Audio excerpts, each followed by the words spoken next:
alam, di ko naman sila nakita. Yes, Roro, makikipag-friends ka na ba sa akin? Total, hindi naman ikaw best friend ni Angel. Ayaw kong makipagkaibigan sa tulad mong masama ang ugali. Ano na kaya yung nangyari kina Angel at Bianca? May nakakita na ba sa kanila? Nakauwi na kaya sila? Dapat pala hindi ko na ginawa yun. Anong hindi dapat ginawa kay Angel at Bianca? Angel? Yaya naman, bakit ngayon mo lang sinabi sa akin? O sige na, itatanong ko muna sa teacher nila. Ate Yana, pupunta po sana ako sa inyo. Zach, nakita mo ba si Angel at saka si Bianca? Hindi po, hindi rin po sila pumasok kanina. Kaya nga po ako pupunta sa inyo kasi po nag-aalala po ako kay Angel. Okay na siguro tong report ko. Panoorin ko nga muna. Magandang araw! Ngayong araw ay pag-aaralan natin ay tungkol sa mga direksyon. Pamilyar ba sa inyo ang simbolong ito? Saan mo nakita ang simbolong ito? Ang simbolong ito ay tinatawag na compass rose dahil ito ay kahawig ng bulaklak na rosas. Ang compass rose ay isang simbolo sa mapa na nagpapakita ng direksyon. Alamin natin ngayon ang apat na pangunahing direksyon, ang hilaga, silangan, kanluran at timog. Bagitin natin muli ang mga direksyon at sabayan mo ko ha. Hilaga, silangan, kanluran at timog. Yan ang apat na pangunahing direksyon. Tandaan, sumisikat ang araw sa silangang direksyon at lumulubog ang araw sa kanlurang direksyon. Saan sumisikat ang araw? Tama! Sa silangang direksyon. Saan naman ito lumulubog? Tama! Sa kanlurang direksyon. Magaling! Bigkasin mong muli ang pangunahing direksyon.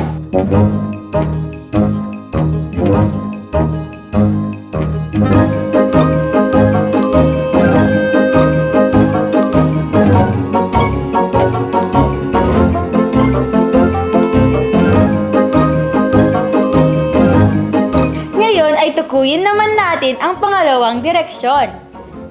Ang mga direksyon na nasa pagitan ng pangunahing direksyon ay tinatawag nating pangalawang direksyon. Ang pangalawang direksyon ay matatagpuan natin sa pagitan ng pangunahing direksyon. Halimbawa, ang direksyon na nasa pagitan ng hilaga at silangan ay hilagang silangan. Ang direksyon na nasa pagitan ng hilaga at kanluran ay hilagang kanluran. Ang direksyon na nasa pagitan ng timog at silangan ay timog-silangan. Ang direksyon na nasa pagitan ng timog at kanluran ay tinatawag nating timog-kanluran. Yan ang pangalawang direksyon. Hilaga, silangan, kanluran at timog. Ayan ang pangunahing direksyon. Ang mga direksyon sa pagitan ng pangunahing direksyon ay ang pangalawang direksyon. Hilagang silangan, hilagang kanluran, timog silangan at timog kanluran. Yan ang pangalawang direksyon. Tukuyin mo ang direksyon ng mga bagay mula sa kinakatayuan ng bata. Handa ka na ba? Saan direksyon makikita ang bag? Tama, sa hilaga. Saan naman ang krayola? Tama, sa silangan. Saan naman ang orasan? Tama! Sa kanluran. Ang medyas. Tama! Sa timog. Ang tinapay? Tama! Sa hilagang silangan. Ang payong. Tama! Sa hilagang kanluran. Ang sapatos? Tama! Sa timog silangan. At ang mga aklat? Tama! Sa timog kanluran. Nakuha mo ba ang lahat? Napakahusay mo! Salamat sa panonood at pakikinig!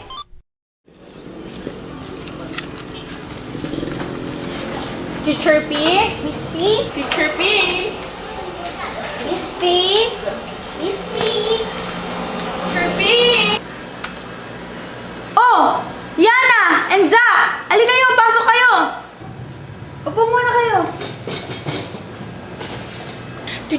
kahapon pa po kasi hindi umuwi sila Angel at Bianca. Alam niyo po ba kung nasaan sila? Ha? Naku, hindi ko din alam. Saan kaya sila pumunta? Hindi din sila pumasok kanina. Zack, nakita mo ba kahapon kung sinong huling kasama ni Angel? Kahapon po, inatid ko po si Angel sa bahay. Tapos po si Bianca, ang kasama niya po si Elise.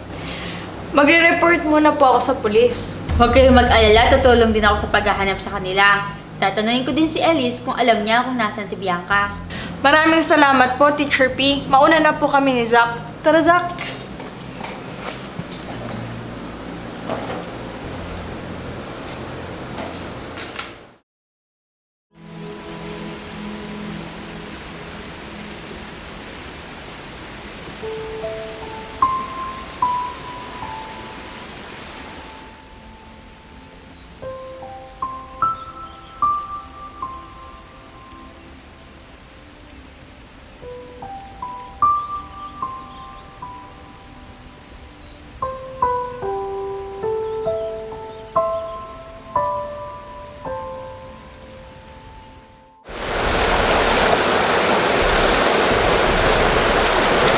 Aray!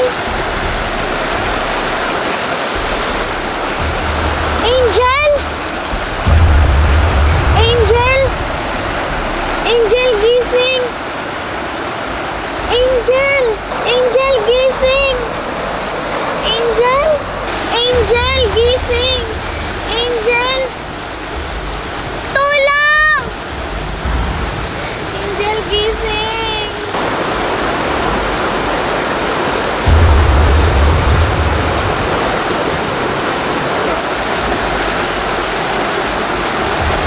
Angel, gumising ka na. Nandito na si ate.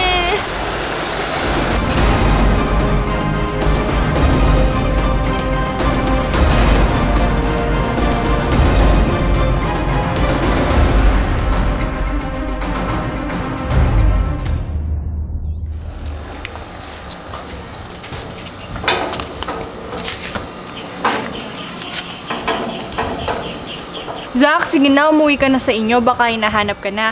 Huwag ka na masyadong mag-alala. Mahanap din natin si Bianca at Angel. Na-report ko na din sa pulis.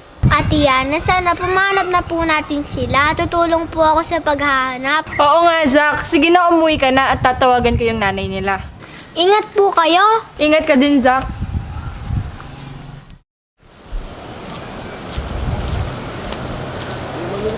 Uy, Zack! Anong balita? Di na ako nakahabol kanina sa klase natin. Anong ginawa natin? Aubrey, nakita mo si Angel at Bianca? Ha? Hindi man? Nasaan ba sila? Nawawala sila. Kapon pa sila hindi umuwi. Hinahanap na sila ngayon. Ha? Nawawala sila? Tinanong mo na ba si Elise? Diba lagi silang magkasama? Ang sabi niya, hindi daw niya alam. Pinagbabati na daw niya yung magkapatid pero lalo lang daw sila nag-aaway. Naku, Zack, huwag kang maniwala dyan kay Elise. Sinungaling yan. Tara, hanapin natin sila. Saan? Hindi naman natin alam kung saan sila pumunta. Malay mo, nandyan lang sila. Wala naman masama kung magbabaka sakali tayo. Tara na! Baka ano pang mangyari kila Angel at Bianca?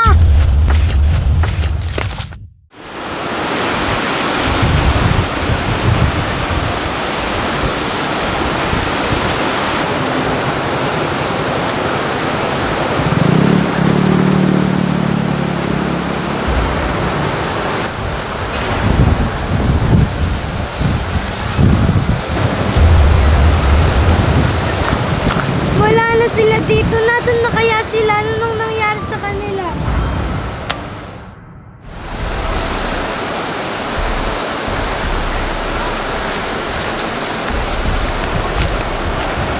Nasaan na kaya sila? Hindi pa rin natin sila nakikita. Teka, diba si Elise yun? Tignan mo, Zack! Oo nga no. Anong ginagawa ni Elise dito? Di naman to ang daan papunta sa bahay nila. Hoy!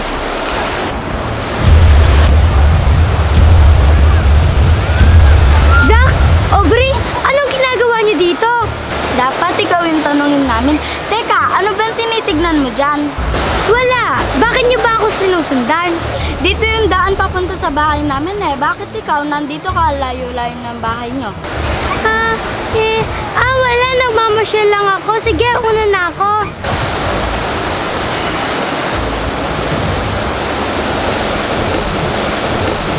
Wait lang, di ba kay Bianca to?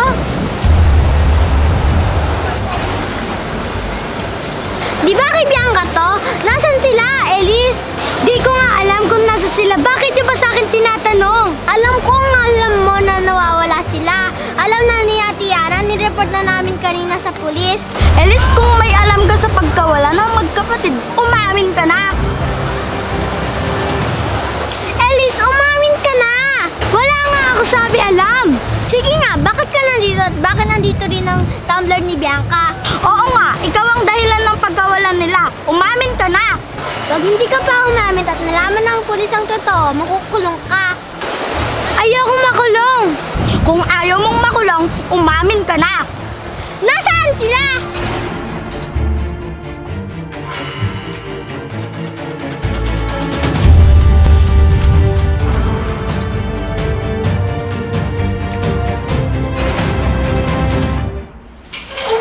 Surprise! Saan yung ngayon? Hello? Miss Jane?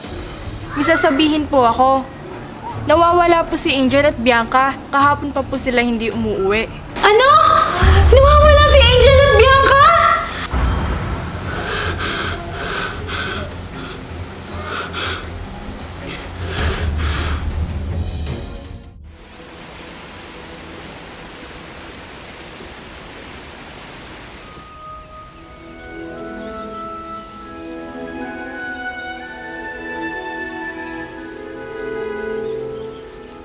Angel, patawarin mo si ate sa mga nagawa ko sa'yo. Simula nung una pa lang, hindi na ako naging mabuting ate sa'yo. Patawarin mo ako sa pagsisi ko kay mami na siya ang pumatay sa tunay kong ina. Angel, wag mo namang iwan si ate. Gumising ka na. Promise, hindi na ako magiging masama sa'yo, Angel. Wag mo akong iwan. Ikaw na lang ang pamilya ko.